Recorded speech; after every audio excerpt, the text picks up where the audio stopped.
30 ni 3 horas daría probablemente para 3 siglos examinar esta cuestión sobre la que usted manifiesta, señora oradora, una ignorancia absoluta.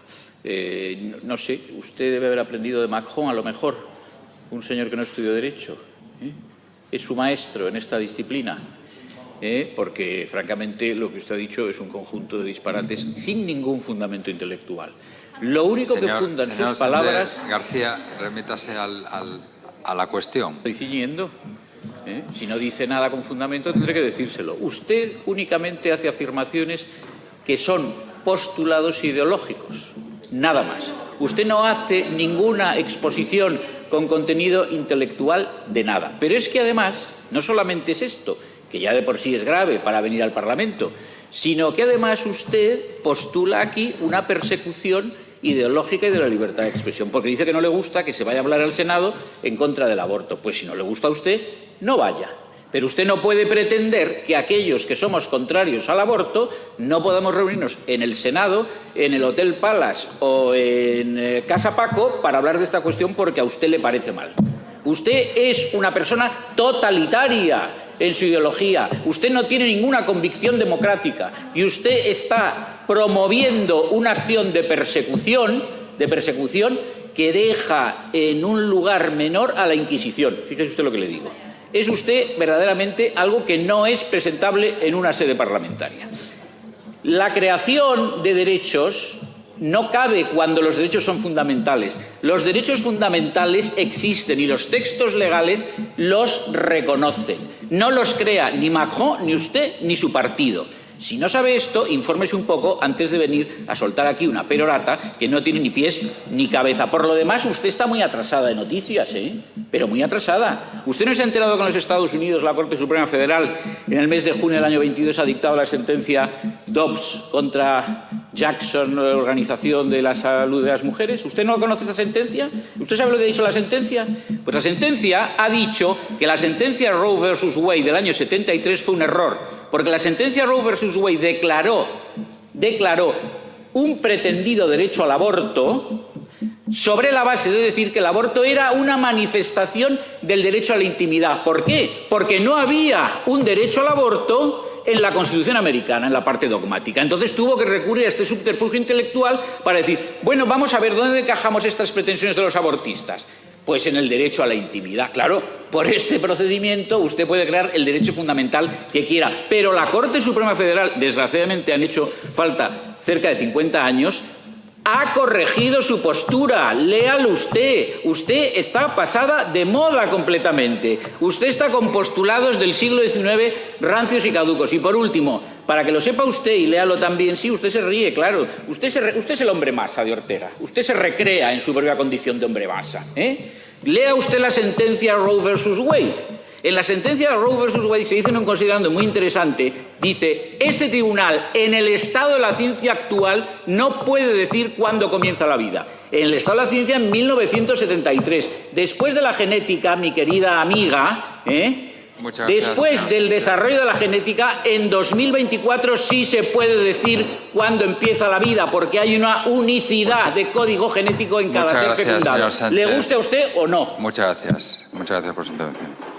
Bueno, Vox va a votar a favor de esta proposición no de ley, aunque no nos satisface totalmente porque ya no hemos presentado enmiendas, porque estamos presentando enmiendas cada media hora porque ustedes reproducen la proposición no de ley por todas las comisiones, en fin, en el Pleno.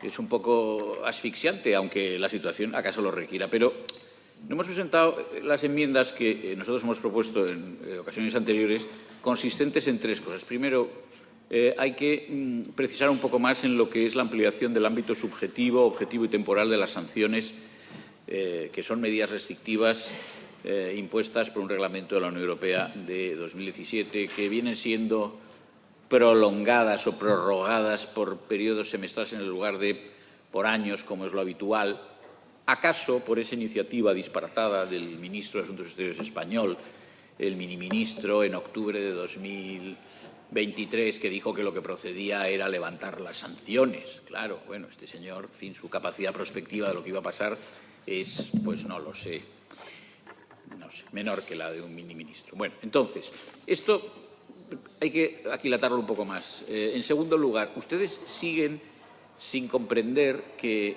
la Unión Europea, como organización internacional, no puede proceder al reconocimiento de un Estado o de un gobierno, en este caso. En este caso, la jefatura del Estado venezolano del señor González Urrutia en cuanto presidente electo. Pero lo que sí puede hacer, y no hace, y lo hemos dicho ya también muchas veces, pero ustedes parece que siguen sin entenderlo, lo que puede hacer la Unión Europea es proceder a que cese su reconocimiento del representante designado por la República Bolivariana como representante permanente de Venezuela ante las instituciones europeas. Bueno, eso lo puede hacer. ¿Por qué no lo hace la Unión Europea? Eso es un misterio que se traen ustedes, el Partido Socialista y el PP, porque, claro, la comisión la encabeza quien la encabeza, que es la señora von der Leyen, a la que han votado todos ustedes, y usted sabrá por qué esta señora no quiere hacerlo, y el Consejo de Asuntos Exteriores pues tampoco toma cartas en el asunto. Hasta hace poco lo presidía, se lo recuerdo al orador socialista, el señor Borrell. Por cierto, no es cierto lo que usted ha expuesto. El señor Borrell dijo expresamente, lo puede usted comprobar, que eran suficientes los resultados conocidos que arrojaban las actas de las que disponía la oposición venezolana después de las elecciones de julio de 2024 para considerar presidente electo a González Urrutia. Son palabras del señor Borrell, no mías. Luego revise usted eso porque lo que usted ha dicho no está acertado.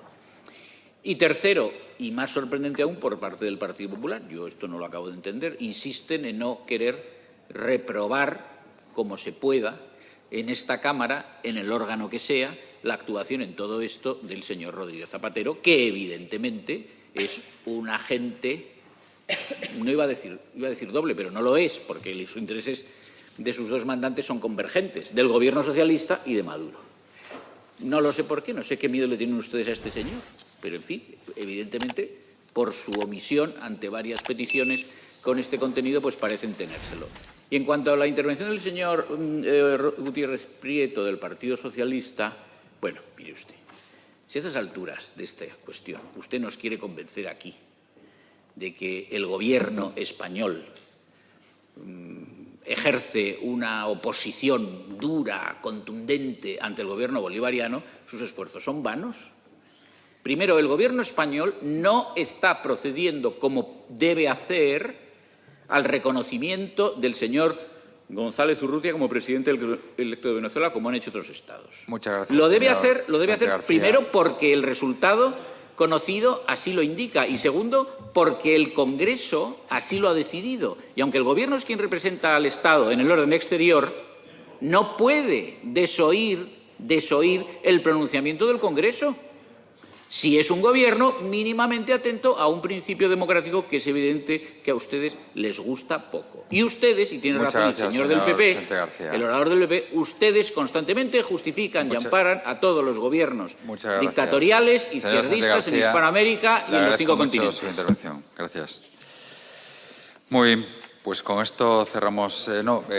Nos queda simplemente si el grupo proponente, el Grupo Parlamentario Popular, acepta o no la propuesta de enmienda del Grupo Parlamentario Socialista. No la vamos a aceptar puesto que todo es continuar y seguir. Entonces, si todo debiera seguir igual, no haría falta la iniciativa. Para ese viaje no harían falta alforjas. Muchas gracias, señor Fernández García. Muy bien, pues con esto, si les parece, y si yo creo que nos tiene que parecer a todos, porque hemos finalizado este bloque, y pasaríamos al debate sobre el control de subsidiariedad de 3 iniciativas legislativas de la Unión Europea. Como saben, en estos casos los ponentes tienen un turno de 5 minutos y todos aquellos grupos parlamentarios que quieran intervenir también dispondrían de 5 minutos, en su caso, para la intervención. Y lo que haremos en este caso es ir votando cada una de los informes de subsidiariedad que se vayan presentando y finalmente votaremos en bloque las proposiciones no de ley. Bien, la primera iniciativa se refiere a la propuesta modificada de decisión del Parlamento Europeo y del Consejo por la que se modifica la decisión 2008/971 Comunidad Europea del Consejo En lo que respecta a los materiales forestales de reproducción de la categoría controlados, su etiquetado y el nombre de las autoridades responsables de la autorización y del control de la producción. Se ha recibido el informe pertinente del Gobierno. Interviene para presentar el informe el señor Sánchez García, del Grupo Parlamentario Vox. Siempre y cuando el señor Gutiérrez le deje intervenir. Perdón, señor presidente. Sí, yo he remitido a la comisión muy tarde, por lo que me disculpo, un informe sobre esta iniciativa legislativa en términos negativos.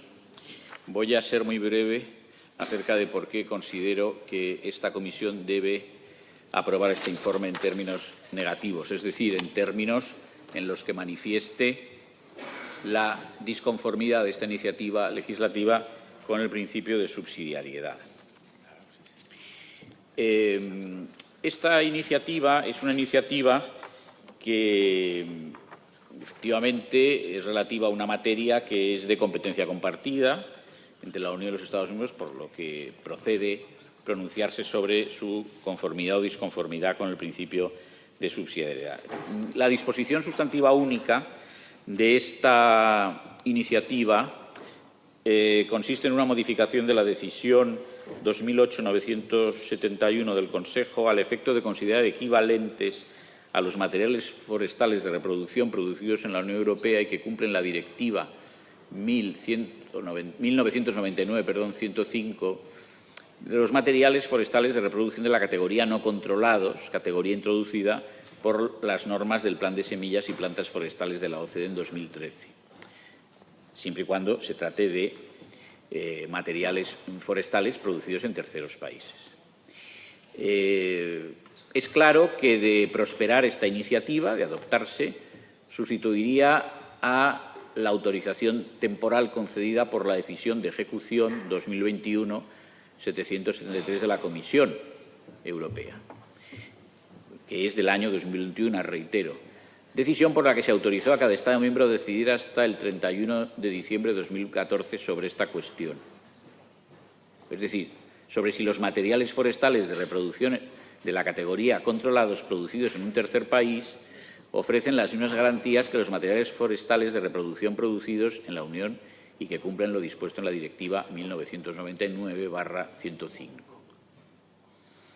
Bien, en estas condiciones es muy difícil estar inclinado hacia la conformidad con el principio de subsidiariedad. ¿Por qué?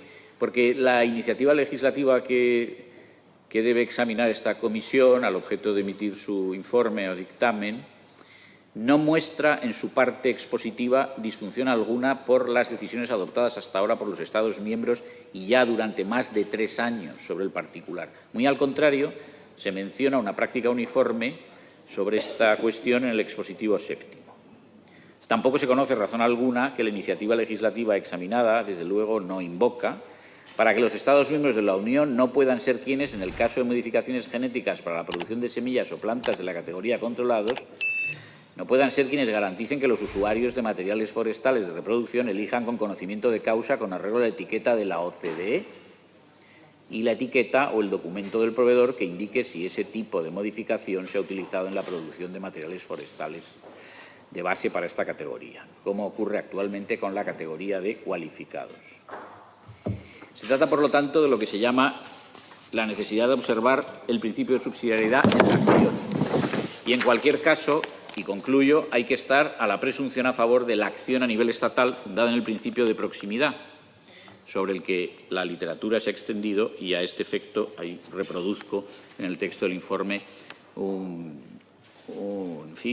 largo párrafo de un artículo en una publicación legal especializada para sostener cuanto digo. Y, por lo tanto, ha de concluirse que no es conforme con el principio de subsidiariedad.